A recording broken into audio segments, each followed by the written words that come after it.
All right, so today is October 2nd, 2020. And I think the last video I put up was July 24th or something.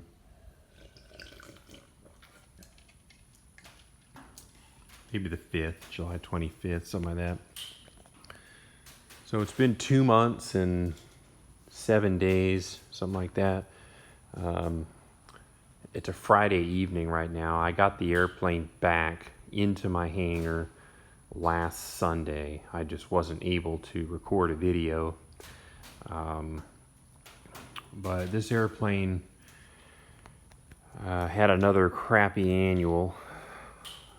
You know, in all honesty, the annual that I got 2 annuals ago, even though it was long, it really wasn't crappy. A lot of what I had done was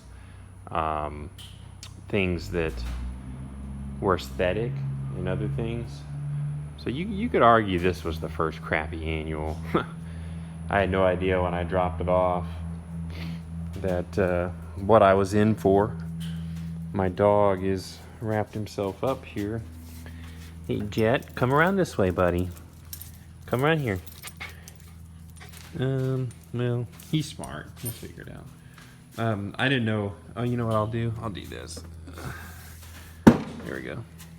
I had no idea what I was in for when I dropped this thing off, but here we are, just a little over $19,000 later, which is probably 2/3 of the value. Isn't he cute, Jet?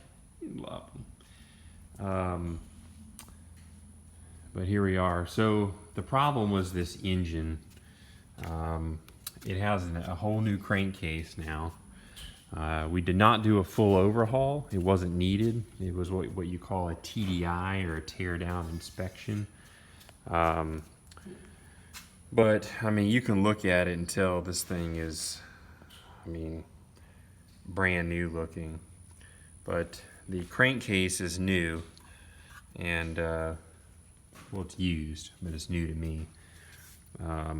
But at this point, I will say I have spent more money than I am, what word am I looking for? Proud. I've spent more money than I'm proud of spending on this thing. This was not a very efficient airplane acquisition, that's for damn sure. This is probably the most expensive Cherokee 140 that exists. And you know, I love it, and I don't regret buying an airplane, but I do regret buying this one. Now, is there something that I could have done about it? Could I have known when I bought it? The answer is probably no. I don't think it had a crack when I bought it. I can't prove it, but I don't think it had a crack when I bought it, because I've flown this airplane for about over 200 hours at this point, and it's been doing fine. And it started to leak some oil, and my mechanic swears that the crack did not exist last annual, but there's no way to know. It might have been destined from the get-go. You know, I don't know. But I do pride myself with the fact that I am able to handle it financially, and I pat myself on the back for that, even though I feel kind of violated financially, if I'm being completely honest. It's not anybody's fault. It's just fate, I guess. But I do feel a little bit violated. The amount of money I've thrown on this plane, I could have bought myself a Cherokee 235 or even a Dakota, probably. And yet at the end of the day, I still have a Cherokee 140. So I feel like I've effectively been walking, you know, up a downward escalator, just putting out all this extra effort to try to get a respectable airplane, and it's really been a struggle dealing with the shit that I've dealt with this plane. It really has. Not only the money, but the time. If you add up all the cumulative downtime, I've owned this airplane for 2 years and 10 months. If you add up all the cumulative downtime, it's in the ballpark of 6 months probably closer to 7. If you add up everything that I've had done, all the time it's sat in the shop, this thing's probably been in the shop 7 months cumulative over the, 32 months? No, 34 months that I've owned it. So that's a pretty significant ratio of downtime. And it's just been a rough go. But between all of that, I really do love the airplane, and I really still view this as a long-term relationship. I'm not one of these guys that's going to buy a plane and you're going to see it on Barnstormers in a year. That's just not how I roll. I expect to grow old with this plane. I mean, is it going to be the only plane I ever own? Probably not, but I don't see myself selling it, certainly for a long time. And that's coming from a guy with about 2,800 hours of flying. And I've owned this thing, like I said, 3 years.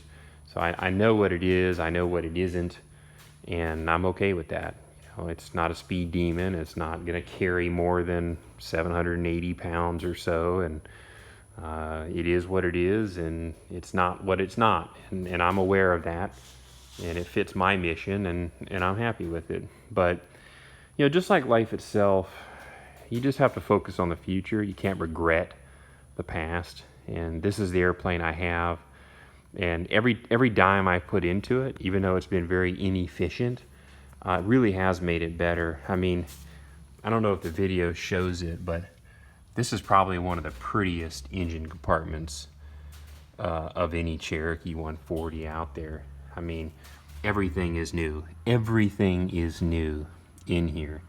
I mean, the hoses are new, the harness is new, the exhaust is new, the engine is just beautiful. I mean, everything is new, and the oil cooler's not. And my mechanic is very detailed.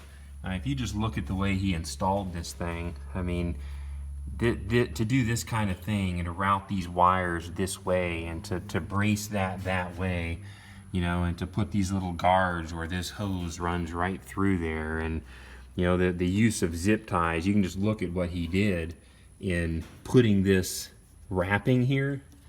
I mean, look at that, so that these wires don't chafe, all these electrical ties. I mean, it truly is a work of art in there, and that's why I like this guy. I mean, he's slow, but he's I think he's fair financially. But I mean, just look at the attention to detail here. I mean, this cable is locked in place with all these. I mean, it's just so clean. And I don't know if you could even see in there, it's hard to get the phone, but it's just everything is so perfectly routed and secured and latched. And I mean, it truly is something to behold, and it's something to be proud of. I mean, it really is. And even though it just kind of raped me financially, I mean, it is one of the nicest Cherokee 140s that exist. I truly, truly believe that. The only thing it needs now is paint. Now, it actually looks good. I wouldn't ever say it needs paint, but it's going to get painted at some point. But it's still not going to be for 3 or 4 years, because frankly, I'm tired of spending money on it. So, you know, it's going to have to just go the way it is for a while. But one day it's going to have new windows and new paint. And of course, until then, it's going to be hangered and babied. And I mean, it's going to be, here, let me free up my dog again here. Here we go. I mean, it's going to be one of the nicest, and frankly is one of the nicest Cherokee 140s that exist. And if you look at the avionics, I mean, a lot of the money I've spent has been putting in the Avidyne and the TrueTrack Autopilot. I mean, it really is a great plane. It's just been so expensive. But anyway, I'm going to grab the seats out of it right now. I'm going to bring them home because I'm going to use a upholstery cleaning machine to clean them, because I think they've been sweated all over during my annual. And tomorrow I'm going to come out. I mentioned earlier it was Friday evening. Tomorrow I'm going to come out Saturday morning and I'm going to give this thing a very thorough bath. So, but I want to get those seats cleaned tonight so that they can dry overnight, and I'll put them back in the airplane tomorrow. So, so there's my first video post-annual, and I've been busy making money all week because I got to make quite a bit of money to kind of get everything back where it was. But such is the nature of flying, I suppose. Although it seems a little worse for me than others. All right, see you.